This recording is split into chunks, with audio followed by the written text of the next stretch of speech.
Hi, I'm Megan. And I'm Rob. You're watching Lists of 13. Here you'll find lists of various topics, all in sets of 13. If you have tristodectophobia, an irrational fear of the number 13, this video may not be for you. Otherwise, enjoy the list.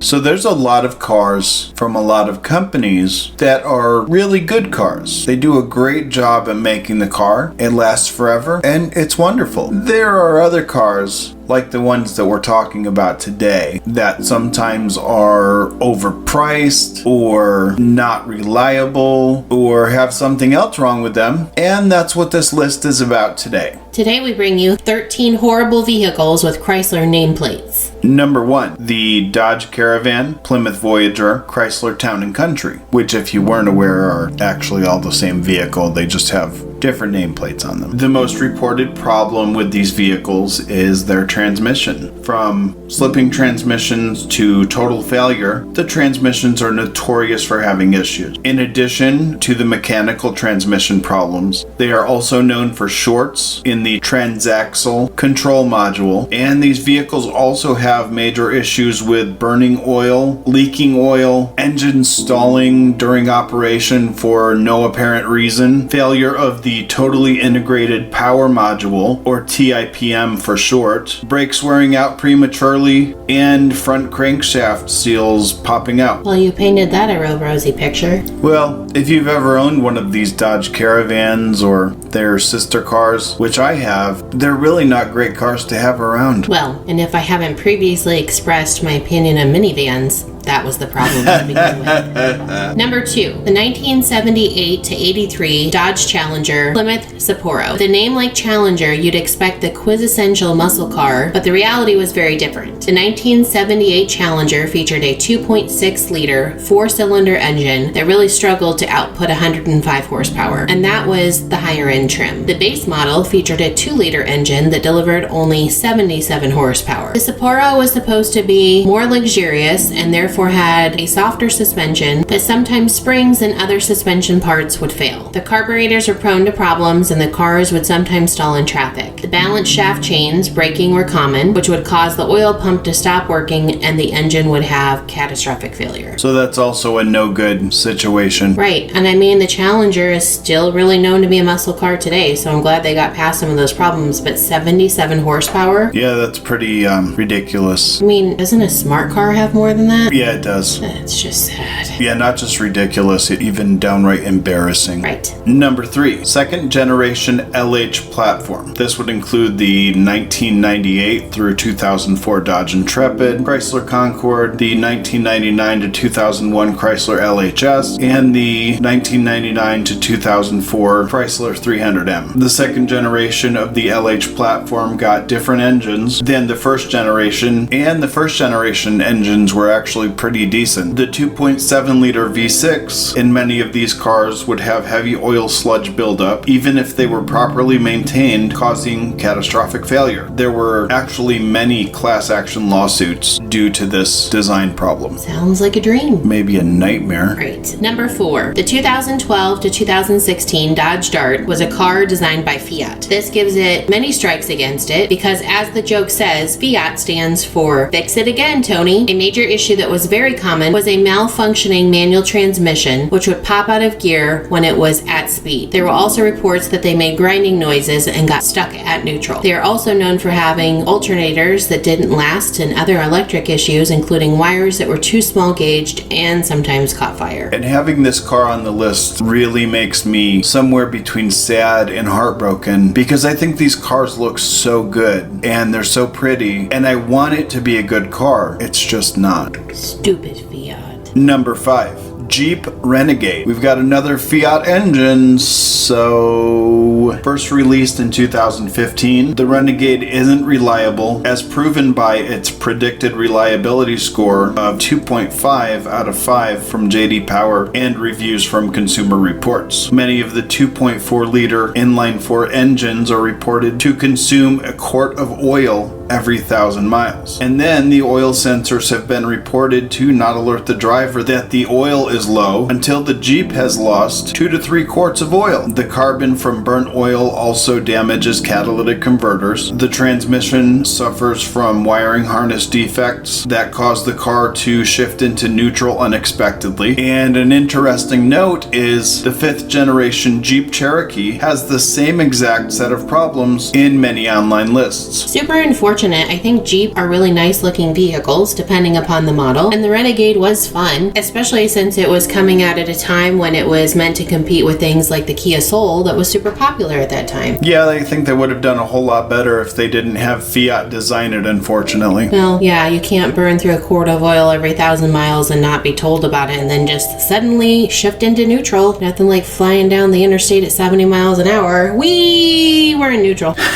Not good. Number 6, Chrysler TC by Maserati. TC stood for Turbo Convertible. Here's the idea. Take a Chrysler K car and have an Italian design the outside sheet metal. Keep the same engine as a K car, except for the Maserati sourced valve covers. Make it twice as expensive as the LeBaron, that's the TC. Chrysler eventually also offered it with a Mitsubishi V6, the one that was also in the Dodge Caravan and the Plymouth Voyager at the same time. Funny enough, there was no turbo in the V6. I think instead of TC standing for what they say that it stands for, it might stand for turd car. And really, I mean, who doesn't want a Chrysler LeBaron that says it's a Maserati? Yeah, you've seen pictures. They look very similar to the LeBaron. Right, and unless you just happen to catch the logo, and then I'd be like, if I saw one on the street, I'd be like, oh, that person thinks they're funny. They put a Maserati symbol in their LeBaron. Right. Not cool, Chrysler, not cool. Number 7, the 2022 Jeep Wrangler. Chrysler calls it tried, tested, and trail rated. They've also said it's a legend that keeps evolving, but Consumer Reports calls it not only the least reliable midsize SUV, not only the least reliable SUV, but 2022's least reliable vehicle, period. Some of the problems with this vehicle are fuel line leaks that have caused engine fires, making the vehicle a total loss. Braking failures are more common than they should be. More than one has had a clutch failure, which blew the clutch and tore a hole through the bell housing, cutting the electrical wiring and coolant lines. There have been various incidents of different electrical and mechanical failures. Several owners of the 22 Wrangler have reported there is something known as the death wobble in this car. The problem is while traveling at highway speeds and while going over expansion joints on the highway, the steering tends to wobble from side to side, and it's made customers lose control of the vehicle. Well, that sounds like a treat that just keeps on giving. I mean, look at the gas prices currently for 2022. Wranglers are not known for their stellar gas mileage, so you're going to pay a whole lot of money to potentially die. Good times. Right. Which is really sad because, you know, the idea of a Wrangler is really neat. I know the old ones are good, the new ones not as much, but they're very appealing in the fact that they come in a million colors, they're customizable, they come in different sizes, soft tops, hard tops, doors, no doors. I mean, there really isn't anything else like it. They're not wrong, but apparently they should stop evolving and go back in time because it's currently a piece of junk. Yeah, seriously though, I would love like a 99 Wrangler with the inline 6 4-liter engine. That would be great. Especially if we had the gas prices of $19.99. Yeah, that's true. Number 8, Eagle Premier Dodge Monaco. Looking back in history, Chrysler purchased a company going out of business, and that company was AMC. AMC started doing a large amount of business with the French automaker Renault. The Renault Alliance was the first attempt of a cooperative relationship between the two companies and was not exactly a huge success. The second try was developed in a collaboration of AMC and Renault. The architecture was the final AMC vehicle platform and the only front-wheel drive chassis ever produced by the automaker. They planned to call this car the AMC Premier. When Chrysler purchased AMC, they got the rights to the Jeep trademark, and they also started the Eagle nameplate. The Eagle Premier was introduced for the 1989 model year, and the Dodge Monaco was introduced for the 1990 model year. Both only lasted until 1992. Some of them had an anemic 111 horsepower, 2.5-liter 4-cylinder produced by AMC. The more common engine was the Peugeot Renault Volvo 3.0-liter V6, which made 150 horsepower. The V6 was prone to overheating, the transmission would frequently give up, and the car's electrical system would make up its own mind about when it was going to work or not. I've actually ridden in one of these cars before, and they're actually like really comfortable, really cushy cars, unless of course you're just riding along and the thing breaks down, which happened more than once to my friend who had one. It is interesting that even the anemic engine at 111 horsepower still was ahead of the Dodge Challenger from 78 to 83. Yeah, that's true. Number 9, the Dodge Ram 50. This truck is in fact a Mitsubishi manufactured in Japan for Dodge. It was a relatively cheap and cheaply built truck. The problems that have been documented on many of them have been exhaust leaks at the header pipe, which would make them uncomfortably loud, annoying but benign whining noises from the oil pump, engine noise due to carbon buildup, stalling due to carbon buildup, engine oil leaks and excessive engine oil consumption, rough idle, and stalling due to intake valve deposits. Well, that's fun. Sounds like you'd make a whole lot of noise and sound like you're going to putter out while you're sitting at the stoplight waiting for it to turn. Right. And then when you get home, it's going to leak oil all over the bottom of your garage and use up a bunch of extra that you're going to have to keep putting in it to keep coming out on your floor. I mean, really, the plus, though, some of it would actually be burned off also. And when that happened, it wouldn't be on your garage floor. It would just get into people's lungs. Number 10, the Chrysler PT Cruiser. First of all, they're ugly and not very zippy, even when equipped with a turbo. But it's also not exactly reliable. They're known to have cooling issues, including head gasket issues. They also have issues starting because of a prematurely worn flywheel or faulty camshaft position sensor. They have trouble to stay running because of a design fault on the spark plugs for this vehicle. This design fault leads to the engine misfiring, poor engine idling, and stalling. You know what one of the best things is about this car? That they don't make it anymore? Well, yes, but no. They literally have maybe the biggest trunk of any vehicle I've ever seen. So way to bring out the positives. They were mildly more attractive when they were a convertible also. I suppose. So you know what the crazy thing is? The same guy that designed this car went over to GM a little while later and he designed the HHR. Shocker! They look almost exactly the same. I think if I was that guy, I would be a very, very sad guy. I've rode in both of them, really. I feel like the HHR sits just a little bit taller, especially the second row seats, and I feel like the PT Cruiser is like a lady with a really big behind.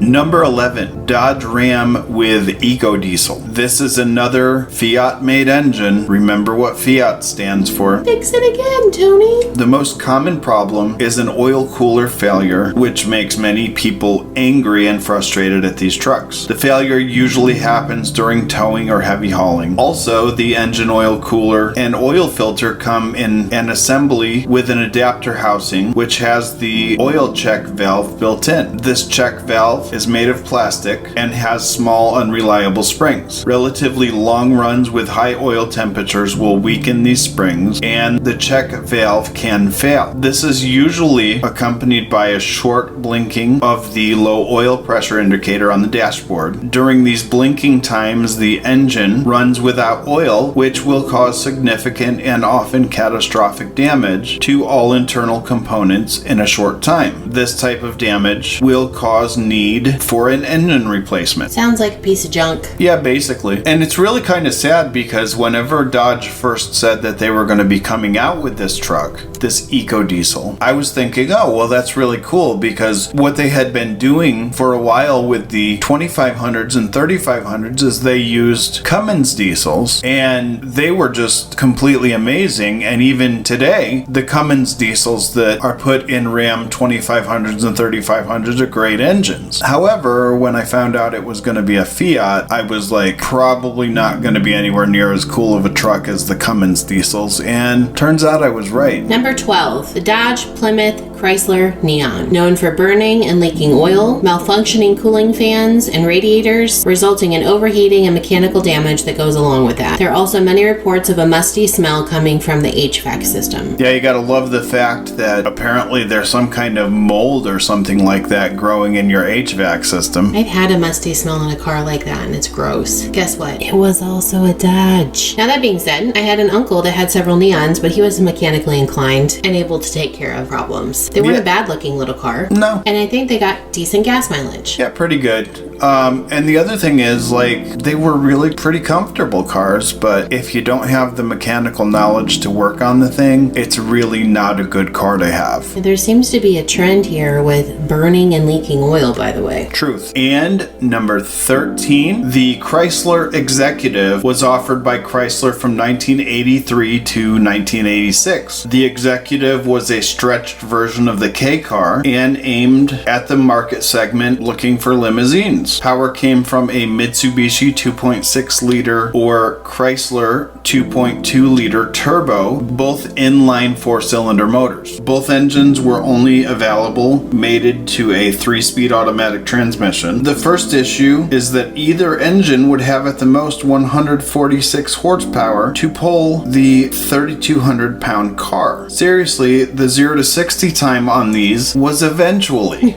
The transmissions in these cars were much too small and weak to pull such a heavy car and had many failures. Also, the brakes were known to wear out super fast. Well, doesn't sound like a very good experience for the fancy people that used limousines. It really kind of sounds more like a ginormous person on a trike. It's just not going to work out. We hope you enjoyed our list today and learned something new about these not so great vehicles. If you've ever owned one of these vehicles, leave a comment about your experience with the vehicle. If you haven't owned one of these vehicles, leave a response about which surprised you the most.